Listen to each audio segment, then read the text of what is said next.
Apa ciri-ciri Khawarij? Mereka punya ciri utama 3 pokok kesesatan. 3 pokok kesesatan mereka. Kalau mereka punya 3 ini, maka itu Khawarij yang paling parah. Kalau dia punya salah satunya saja, dia termasuk jenis Khawarij. Jadi Khawarij itu bertingkat-tingkat. Yang pertama, mengkafirkan kaum muslimin yang melakukan dosa besar. Mengkafirkan umat Islam yang melakukan dosa besar. Dan terkadang mereka kafirkan karena mereka salah paham. Mereka mengira itu adalah dosa kekafiran. Padahal bukan kekafiran. Betul dosa besar. Tapi bukan dosa kekafiran. Contohnya apa? Pemerintah yang tidak berhukum dengan syariat. Itu dosa besar. Bukan kufur akbar. Melainkan kufur asgar. Dari mana kita tahu itu kufur asgar? Dari penjelasan Ibnu Abbas radhiyallahu anhuma ketika beliau menafsirkan surat Al-Maidah ayat 44. Wa man lam yahkum bima anzalallah fa ulaika humul kafirun. Barang siapa yang tidak berhukum dengan syariat yang Allah turunkan, mereka itu adalah orang-orang kafir. Kata Ibnu Abbas radhiyallahu anhuma, maksud kekafiran di sini adalah kufrun duna kufrin, kufur kecil. Kufur kecil itu tidak sampai mengeluarkan pelakunya dari Islam. Makanya orang-orang Khawarij menamakan pemerintah sebagai tagut. Karena mereka sudah kafirkan. Polisi, TNI mereka sebut antek-antek tagut. Karena mereka sudah anggap kafir. Karena membantu pemerintah. Semua masyarakat yang setuju dengan pemerintah pun mereka sebut antek tagut. Iya. Jadi ini karena salah paham. Insya Allah di lain kesempatan kita bahas lebih detail tentang berhukum dengan selain hukum Allah. Iya. Kapan menjadi kufur besar? Tapi pada asalnya dia adalah kufur asgar, kufur kecil. Namun bisa saja menjadi kufur besar. Tapi orang-orang Khawarij itu dia nggak punya perincian-perincian. Dia nggak punya perincian. Ada kufur besar, kufur kecil. Baginya kufur itu sama rata. Dihantam semuanya. Ini ciri-ciri Khawarij.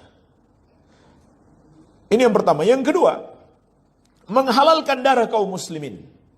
Dan ini buah dari pengkafiran. Kalau sudah dianggap kafir, maka darahnya dianggap halal. Itulah sebabnya, mengapa mereka mengaku berjihad, korbannya siapa? Polisi muslim. TNI muslim. Jadi jangan heran.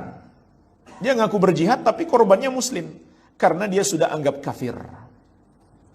Makanya jemaah sekalian, Ahlus Sunnah itu terdepan dalam memberantas terorisme sampai ke akar-akarnya.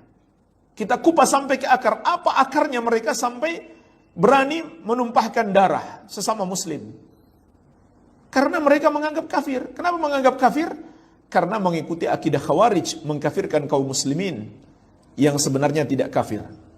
Ini harus kita ingatkan para pemuda, jangan sampai mengikuti pemahaman mereka. Iya. Ya, yang paling nggak masuk akal, mengebom masjid di kantor polisi di Cirebon, lagi sholat Jumat. Subhanallah. Yang lebih nggak masuk akal lagi, dia sendiri yang mati.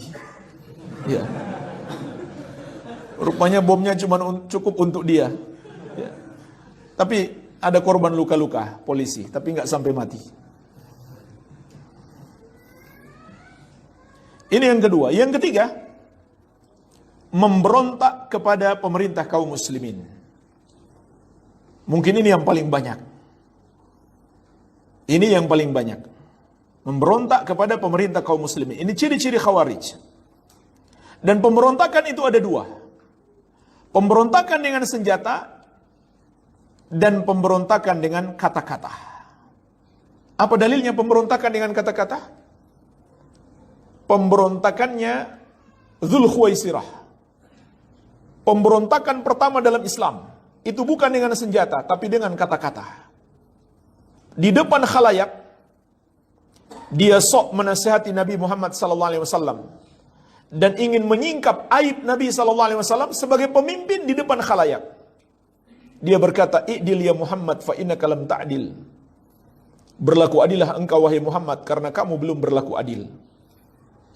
Subhanallah. Nabi SAW dituduh tidak berlaku adil. Siapa lagi, kata Nabi SAW, yang bisa berlaku adil? Kalau aku kamu tuduh nggak bisa berlaku adil.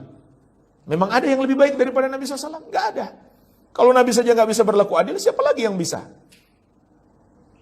Kata Syekh Ibnu Utsaimin rahimahullah, hadis ini merupakan akbaru dalilin, sebesar-besarnya dalil.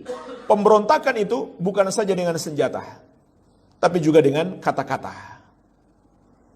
Makanya jemaah sekalian, dulu ada jenis khawarij yang dinamakan dengan al-qa'adah atau al-qa'diyah. Mereka hanya duduk-duduk saja, tidak pernah ikut mengangkat senjata. Tapi justru mereka yang paling berbahaya. Kenapa? Mereka provokatornya. Siapa mereka itu? Ustadznya, kiainya, ulamanya mereka itu. Mereka yang provokatornya. Mereka nggak turun, tapi mereka yang menjadi provokator. Manas-manasi, ini jihad. Pemerintah ini sudah begini dan begitu. Ini adalah jihad. Jadi ini dua jenis pemberontakan. Dan juga pemberontakan dengan senjata tidak mungkin terjadi kecuali ada pemberontakan dengan kata-kata. Maka inilah ciri-ciri khawarij. Iya.